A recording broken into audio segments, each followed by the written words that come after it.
आपके साथ मैं हूं अभिषेक कात्यायन। बिहार की सियासत में खंजर की गूंज है। वीआईपी विधायकों के पाला बदलकर बीजेपी में शामिल होने के बाद से खंजर घोंपने के आरोप सुनाई दे रहे हैं। आरजेडी और लेफ्ट का आरोप है कि बीजेपी ने खंजर घोंपा है, जबकि बीजेपी नेताओं का कहना है कि बीजेपी खंजर नहीं मारती, मरहम लगाती है। सियासत में खंजर की क्यों हुई एंट्री? क्यों लगाए जा रहे हैं खंजर घोंपने के आरोप? अब बीजेपी वाले ने मुकेश सहनी के पेट में खंजर मारने का काम किया। भारतीय जनता पार्टी के लोग कभी खंजर नहीं मारते। सुना आपने, बिहार की सियासत में खंजर की गूंज है। इसकी कहानी वीआईपी विधायकों के पाला बदलने से जुड़ी हुई है। कल तक ये वीआईपी के विधायक थे, लेकिन अब बीजेपी के पाले में आ चुके हैं।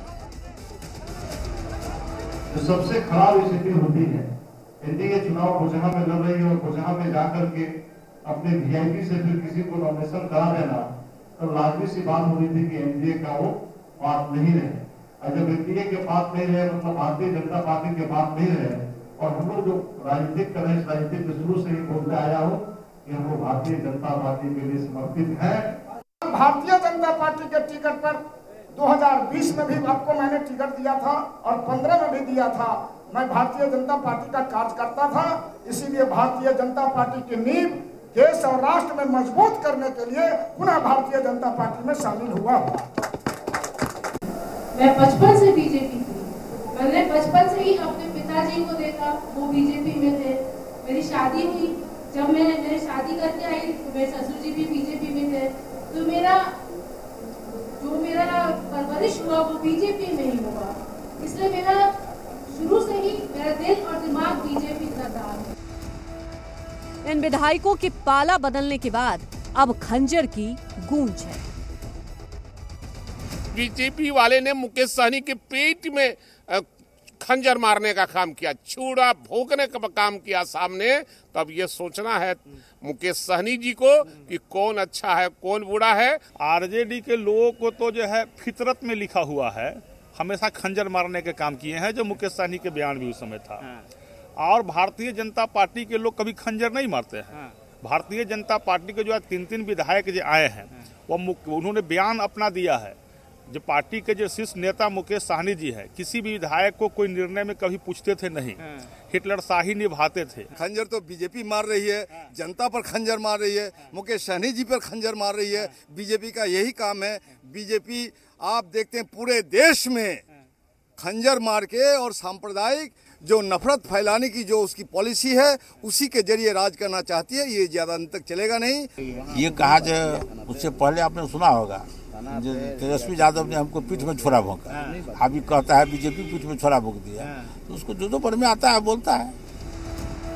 मंत्री पद से मुकेश सहनी के इस्तीफे की मांग भी जोर पकड़ चुकी है। मुकेश जी को तो अब विचार करना चाहिए, क्योंकि मतलब गठबंधन में रह के गठबंधन के विरुद्ध काम कर रहे थे, तो निश्चित रूप से उनको स्वतः निर्णय ले लेना चाहिए। देखिए, मुकेश सहनी जी हमेशा गरीबों और पिछड़ों की बात करते हैं और अपने समुदाय के आरक्षण की बात करते हैं कि उनको आरक्षण मिलना चाहिए। और उत्तर प्रदेश में वो भी लड़े और जदयू पार्टी भी लड़ी, लेकिन शिकार जो है सिर्फ मुकेश सहनी क्यों हुए, ये सोचने वाली बात है। मुकेश सहनी कहां तो बीजेपी के खिलाफ ताल ठोक रहे थे, लेकिन बीजेपी के एक दाव ने उन्हें चित कर दिया है। ब्यूरो रिपोर्ट, जी मीडिया। वीआईपी के तीनों विधायकों के पाला बदलने के बाद पार्टी सुप्रीमो मुकेश सहनी ने पटना में प्रेस कॉन्फ्रेंस की, जिसमें उनका दर्द जुबां पर आता दिखा। सबसे पहले उन्होंने उन तीनों विधायकों को बधाई दी जो बीजेपी में शामिल हुए। उन्होंने बिहार में सबसे बड़ी पार्टी बनने पर बीजेपी को भी बधाई दी। इस दौरान बोचहा सीट को लेकर उनका दर्द छलका।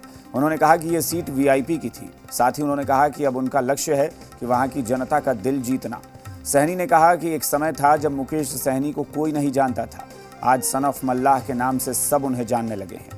हम मछुआरों और गरीब तबके के लिए हमेशा से काम करते रहे हैं और करते रहेंगे। साथ ही मंत्री पद से इस्तीफा देने की बात पर उन्होंने कहा कि इस पर मुख्यमंत्री फैसला करेंगे। आज हमने बोचहा में चुनाव लड़ने का निर्णय लिया। आप सबको पता है कि गठबंधन में वो सीट हमारा था। जब सीट अगर हमारे स्वर्गीय विधायक जी का निधन हुआ तो निश्चित तौर पर सीट खाली हुआ और उसमें पहला अधिकार वीआईपी का होना था, लेकिन उन्होंने नहीं किया। उन्होंने अपने मन से अपने प्रत्याशी का नाम का घोषणा कर दिया और आपने देखा कि 4 महीना उनके पार्टी के लोग किस तरीके से बेइज्जत करते रहे, उनके सांसद किस तरीके से अभद्र बात करते रहे। मंत्री बिहार में बनाने का काम माननीय मुख्यमंत्री नीतीश कुमार जी ने किए हैं और उनका विशेष अधिकार है कि इनको मंत्री रखना नहीं रखना, ये अधिकार उनके क्षेत्र में है। वो जो निर्णय लेगा वो उस निर्णय के साथ मैं रहूंगा। माननीय मुख्यमंत्री जी जो भी निर्णय लेंगे उन निर्णय के साथ रहेंगे। इसकी जवाब आपको माननीय मुख्यमंत्री जी देंगे। बीजेपी सांसद अजय निषाद ने मुकेश सहनी पर भड़ास निकाली है। उनका कहना है कि मुकेश सहनी को इस्तीफा दे देना चाहिए। निषाद समाज के लिए उन्होंने कभी कुछ नहीं किया।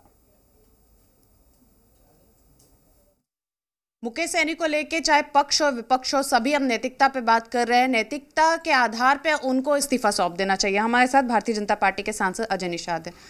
चाहे पक्ष हो, विपक्ष हो, बीजेपी हो, आरजेडी हो, तमाम दल के नेताओं ने अब सिर्फ एक स्वर में एक ही इनका कहना है कि मुकेश सहनी को कम से कम अब नैतिकता के आधार पर उनको इस्तीफा देना चाहिए। जो चीज़ें हो रही हैं, कभी भारतीय जनता पार्टी से उनको वो तरजीह नहीं मिली। एक शिकायत ये है, अब विपक्ष जो है आपके ऊपर ये हमलावर है, लेकिन एक जो मुख्य मुद्दा वो ये है कि अब उनको कम से कम इस्तीफा दे देना चाहिए। इस तरीके से गेंद मुख्यमंत्री के पाले में नहीं डालना चाहिए। देखिए, अब तो उनका व्यक्तिगत निर्णय लेना है, तो जो निर्णय ले वो मुझे स्वीकार है, इसमें कुछ नहीं करना है। जहाँ तक मंत्री रखना या नहीं रखना, ये माननीय मुख्यमंत्री जी का जिम्मेवारी है। वो जिसको भी रखना चाहते हैं, बनाना चाहते हैं, तो उनका दायित्व है।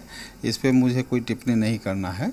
और जहाँ तक अभी जो मेरा पहला फोकस है, वो फोकस है कि हर हालत में बोचहा विधानसभा का उपचुनाव जीतना। चूँकि आप एकदम सही डेट बता देते, 23-24 आपने डेट बताया था। विदाई भी 23-24 में हो गई मुकेश सहनी की एनडीए से।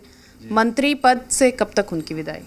देखिए, वो माननीय मुख्यमंत्री जी तय करेंगे, लेकिन जहाँ तक हम लोग का मानना है, खासकर मेरा भी कहना है कि उनको अब स्वयं इस्तीफा दे देना चाहिए। तो मुकेश सहनी को खुद से ही इस्तीफा दे देना चाहिए। हर दल, हर नेता यही कह रहा है, लेकिन अजय निषाद ने साफ कहा कि निषाद समाज के आरक्षण के लिए वो उतनी बुलंदी से कभी आवाज़ ही नहीं उठा पाए। उनको दोबारा केंद्रीय मंत्री से बात करनी चाहिए थी, लेकिन उन्होंने किया ही नहीं, तो वो सीरियस नहीं है। लेकिन लगातार मुकेश सहनी निषादों को लेकर सवाल उठा रहे हैं। कैमरा पर्सन शेर सिंह के साथ नेहा जी, मीडिया, दिल्ली। वीआईपी विधायकों के पाला बदलकर बिहार के भवन निर्माण मंत्री अशोक चौधरी ने प्रतिक्रिया दी है। उनका कहना है कि मुकेश सहनी को बीजेपी कोटे से सीटें दी गई थी। ये फैसला वीआईपी के विधायकों और बीजेपी के बीच का है। मुकेश सहनी बीजेपी के कोटे से मंत्री बने हैं। वो मंत्री रहेंगे या नहीं, ये बीजेपी को तय करना है। उन्होंने कहा कि मुकेश सहनी युवा नेता हैं, उनमें संभावनाएं काफ़ी हैं, लेकिन राजनीति में धैर्य जरूरी होता है। उन्होंने बोलने में संयम नहीं बरता, नतीजा सामने है। अब जिसके साथ आपका अलायंस है, जिसके साथ आप काम कर रहे हैं, उन्हीं के साथ आप एक मुहिम छेड़ दिए हैं, तो नेचुरली कहीं ना कहीं एडजस्ट करके सिस्टम को चलना चाहिए था। ये हम समझते हैं व्यक्तिगत तौर पर कि अनफॉर्चुनेट हुआ मुकेश सहनी जी के साथ, ऐसा होना नहीं चाहिए था, लेकिन है कि ही हैज़ इनवाइटेड दैट, तो उसमें कोई दूसरा क्या कर सकता है। लेकिन पूर्व मुख्यमंत्री राबड़ी देवी ने वीआईपी में हुई टूट पर अपनी प्रतिक्रिया दी है। उनका कहना है कि मुकेश सहनी ने जैसा किया वैसा भुगत रहे हैं। नीतीश कुमार और बीजेपी ने मुकेश सहनी की पीठ में छुरा भोंक दिया है। सही जो करनी किया है वो भोग रहे हैं। चलिए मैडम, छुरा घोंपने के बात कहा था तेजस्वी यादव पर मुकेश सहनी ने। मैडम छुरा घोंपने की बात। नीतीश कुमार जी या बीजेपी के जो सरकार यहाँ डबल इंजन सरकार है, उनका पीठ में छुरा भोंक के वो काम किए हैं। यहाँ रुकेंगे एक छोटे से ब्रेक के लिए, फौरन लौटते हैं।